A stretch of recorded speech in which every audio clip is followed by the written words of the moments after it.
So when you hear the word Tate, you think about Andrew Tate, but it's really the brothers, Andrew and Tristan Tate. And when I think about Tristan Tate, I told him earlier, I said, you could have gone a completely different route. The guy looks like a Hollywood star. He looks like a movie star. He looks like he could have played James Bond. Maybe they should even consider him for James. I know they just made the announcement. He looks like a real James Bond. Dresses like one, has the personality of one. The ladies love him. If you've never seen his pictures, just go on Google, type in Tristan Tate. You'll see what he looks like, good looking guy. But he's got a complete different identity to himself, very different than Andrew. We had a very good time talking to Andrew, your brother, and the way he built you up today was very unique. I've seen you guys talk to each other about each other, but the way he did it today was very different. Anyways, Tristan, it's good to have you on the podcast. It's good to finally meet Yes. you. Last time we met in Madrid, but we never did a podcast together. No, for about 60 seconds. I was saying I was eating Spanish paella the night before, cracked one of my teeth, and then the next morning Andrew wakes me up saying, okay, let's go to Patrick's podcast, and I had this big swollen face, so I hid inside of my hotel, but I did catch you for about 45 seconds by reception because we were staying in the same place. Yeah. And you thought I'd been in a fight. I thought, because you guys fight, I'm like, this guy probably got into a fight. Apparently now I know the story. He lost to some muscles, but not the good kind of muscles. Yeah, not the good kind. So here's my question for you. When we read the stories about why, Andrew's gone to prison, or Andrew this, or this woman came out, or that woman came out, why did you go to jail? Why did you get banned? Why did they take your Instagram down? I mean, I remember the pictures. It was all cars and suits and motivational stuff. So is it guilty by association? It is guilty by association. I hate to say it, but I'm fully aware that I would not have been banned or canceled or probably ended up in jail if I wasn't Andrew's brother. But there are so many benefits that come with being Andrew's brother that you have to take the good with the bad. So it didn't upset me too much. No, I smiled about it. Where does this positive attitude come from? You could be the victim. Oh, Andrew, you did this. Yeah, you landed me in jail. Look at all our assets are seized. Yet, smile on your face, as gracious, just humble guy. Where did all this come from? It's always been the way me and Andrew are, and we've shared in our successes. The first time he became a millionaire, we celebrated. When I became a millionaire, we celebrated. When we bought our first supercar, we drove that home from the dealership together. So every single positive moment in my life, the first time we ever chartered a private jet, I remember we were just happy, drinking, having a great time on the plane. This is before he reverted, before anybody jumps on that drinking reference. But if you want to take all the good moments from having a relationship, a brotherly relationship like me and Andrew have, and then he becomes the world's most Googled man, one of the most influential men, I guess, in the world. And by default, he's attacked by the Matrix in a way that ends up with him being thrown in prison. I feel like I'd be more mad if I didn't go to prison with him. I'd feel like, I've taken all the good from being associated with Andrew, and, he builds me up and I build him up. And for him to be sitting in jail without me, it would just feel wrong. So I'm not even mad about it. I'm the opposite of mad about it. I'm glad they roped me in with it. I'm glad they said guilty by association. I'm glad they throw me in jail with him. And if they frame him for real and send him back, they better send me back too, or I'll break myself in. You break yourself into jail. I'll break into the jail. Right. Seduce one of the prison guards or something smart. I could probably can't see you pull it doing off. something like that. I can't see you doing something like that. But you did give a good book recommendation earlier. I appreciate that, which was great. It's an inside joke. But so going back to this whole story of, I got confused right now because, we're both in a different place right now. I got it. I'm thinking number 7. I'm thinking 8.5. I'm in a whole different place today. Okay. Well, working out is good. Staying in shape is good. All that stuff is a very good thing. Yeah. So really though, when you talk to your lawyers, why did they put you in jail? I mean, I know it's guilty by association. Can they even do that? Like, what is the crime? Every story, all the girls, it's only towards Andrew. Where are you involved? Yeah, well, when digging through Andrew's entire past, trying to find a reason to put him in jail, what you have to understand is we have not been accused by X number of women. The prosecutor has accused us of doing X to X number of women. These women actually defend us actively. One of the statements in the file is a girl who I used to date a little bit. She details nothing illegal, says nothing illegal went on. She wasn't held against her will, she wasn't trafficked, she wasn't exploited. But because I used to sleep with her, I guess I'm guilty too. So, I mean, I guess one of the girls is my ex. So that's the only real link with me. But yeah, it's guilty by association. They wanted the Tate brothers in jail. I think. When they came to arrest, did they come to, was it you and Andrew? It was both of you. Yeah, they had arrest warrants for both of us. And when they came to arrest us, what's very funny is my cousin's girlfriend was here at the time with her friend. There were actually women in the house at the time. The women in the house were not questioned. The women in the house were not asked if they were okay. The women in the house were not asked if they were in danger, if they were safe. They were completely left alone, left to sit on the couch with us while the police watched over us, while they went through the house and took everything that was valuable. They were Googling the value of the various items they were taking, marking it down on a spreadsheet, and they left, I think, without saying a single word to the women who were in this house, which is very unusual, you would think, in an investigation about human trafficking.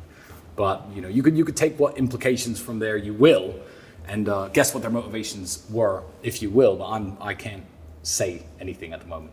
That makes sense. So we talked to Andrew earlier about his experience in jail. How was the experience for you, from your point of view? Well, I mean, Romania spends less money per prisoner than any single country in the European Union. The prisons are constantly getting in trouble from the European Union for being underfunded, too many people per room, not enough square meters, not enough calories per day. So the jail experience, it wasn't good, but it was interesting. And I took jail in a very strange way. I feel like if you're gonna walk around the world running your mouth all the time about what you are and what you think you are, eventually something's going to come along in the world and test you. If you walk around saying, I'm the baddest man on the planet, I can beat anyone up on earth, one day someone in the street is going to be like, you're the guy who thinks he can beat anyone up and punch your lights out. I don't speak as much as Andrew, but I do say I'm a very strong-minded person. I always preach to young men, if you're going through hardships, you need to deal with it like a man, continue your training, stay focused. And it just felt like God gave me an opportunity to prove to myself, above all else, as well as to everyone else who listens to me, that I am actually what I say I am. So coming out of jail, I'm almost grateful for the experience, as hellish as the environment was. As hellish as the environment was, you were grateful for it? Yeah, I'm grateful that my life has been very, very easy for the last 6 or 7 years. I retired from professional fighting when I was 28. The last sad thing that I guess happened to me was my father passing when I was 26 and a half. So I'm 34 now, I'm coming up 35. These things happened a very long time ago. I've increased in wealth, I've increased in fame. I fly around the world doing whatever I like, driving whatever car I like, staying wherever I like, sleeping wherever I like, going, it's been such an amazing experience that I haven't tested myself for real in a very long time. So yeah, grateful for the experience. Andrew had very high praise about you, right? I mean, we did a whole segment about, he always thought you were the best brother in the world, but after being in jail with you, now he knows, he's confirmed and reaffirmed that you're the best brother in the world. And he almost kind of compared you to like being the yin to his yang, right? And I didn't really fully understand who Tristan was. We've sat with Andrew for hours on end. We had 45 seconds with you after that paella incident, right? But he says that your special gift is you've mastered the art of not giving a fuck. Yeah. So what is that all about? Well, I'd say it's not giving a fuck in the way that, because I know people who don't give a fuck. Their life sucks. They don't work out. They don't care about their own health, happiness, wealth, work. Not in a degenerate, I'm a bum kind of way. I'll give you a better example, because I know exactly what he means. I feel like, because I am his younger brother, every great general who sits at a table with his staff needs that one fearless guy with him. He needs people who preach prudence and being careful, and we have those people, believe me. They're very, very loud in our ears every single day since getting out of jail. But, if you're a great samurai general and you're sitting around the table, you also need that one guy who says, okay, there's 10,000 of them, there's 5 of us, okay, let's just go. It's more fearlessness than not giving a fuck. If I had played things my way since getting out of jail, me and Andrew would probably be back in jail right now. I'm censoring myself on this podcast, but the first day I got out, I thought, you know what, screw it, let me just put a camera on, just tell the whole world what's going on, and let them take me away live on stream. That's me. So luckily he keeps me in check, but also I feel like I can inspire him to make a few bolder and braver decisions in life because of my counsel. So I'm very much one of his councilmen, but he does need me at the table. Without that guy, you're just going to be a pussy, Have you always played the number 2 role? Like, in monarchical times, it was always the eldest son that was passed down to the crown. From your father down to Andrew to you, has it always been an understanding, all right, I'm number 2, my brother's the leader, let me get in line, let's crush it? You know what, I don't feel it's necessarily like that. I feel it's more that I know what his strengths are, and I'm there to compensate for his weaknesses. He knows what my strengths are, and I'm there to compensate for his weaknesses. So who's the leader and who's not all depends on the situation that we're in. Certainly me and Andrew have been a team a very long time, and we made a lot of money before we ever blew up on the internet. Our relationship was a lot more equal then, but Andrew is the famous one. I'm fully aware that he's the guy who will go in front of the camera and say the types of things or voice his opinions in a way that garner infamy and fame. And I've blown up alongside him. Mm-hmm. So, part of the price is going to jail. They say that your ego is not your amigo. There must be some part of you. You're a 6'4", badass, good-looking, Hollywood-looking guy, girls, Bugattis, yet you're willing to take a back seat to Andrew's fame. So you must have a big ego to be the place that you're in, but you also have to take a step back and say, all right, Andrew, you're the guy. How do you grapple with that? Well, yeah, with what we're doing now, Andrew's certainly the face of it. But he wanted to build this. This was never my intention. I thought, okay, you're going to make some money on the internet. That's cool, Andrew. You do that. I'll continue doing what... In fact, I'm going to interject with another story. There was a time when me and Andrew could barely pay the rent. He was training and he was fighting full-time. He was a kickboxing one-time world champion, I think, at the time. And I was selling windows. Now, I'm a great salesman. So I was bringing home 1,000 plus British pounds per week. He didn't tell you this story, did he? No. Hopefully he said he was a window He salesman. said he sold windows, but not the one you bring in. But he didn't say he was balling out, making 1,000 a week. No, that's not balling out. I think these 3 glasses of whiskey cost about $1,000. But I was making about 1,000 British pounds a week. Andrew had a previous sales experience. I was at the time working in sales, and Andrew was just living off his fight money. So I would come home every day. I say, I made this much sales, etc. I'll pay the rent. You keep fighting, because I was helping to support his kickboxing career. One day, Andrew looks at me and he says, you know what, Tristan, I'm just going to start selling for the same company you're selling for. We could bring $2,000-$3,000 into the house a week. We'll have a good life. We'll make money. And I said, Andrew, no, you can't do that. You can't do that, because if you are spending all your time chasing sales leads and knocking on people's doors like I am, then you're never going to find the time to discover something better, to discover something that's going to take us out of this crappy apartment. It's going to take us out of this crappy life.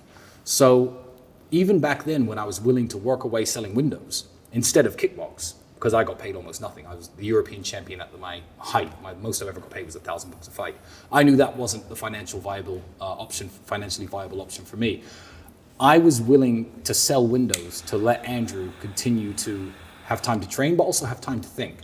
So now, everyone's like, oh, well, he's the face of this online persona, and you guys make a lot of money for it. I'm like, I'm fine behind the scenes. I'm perfectly happy. I'm not missing anything from my life with my 2 million Twitter followers. I need 6.8 million to fulfill.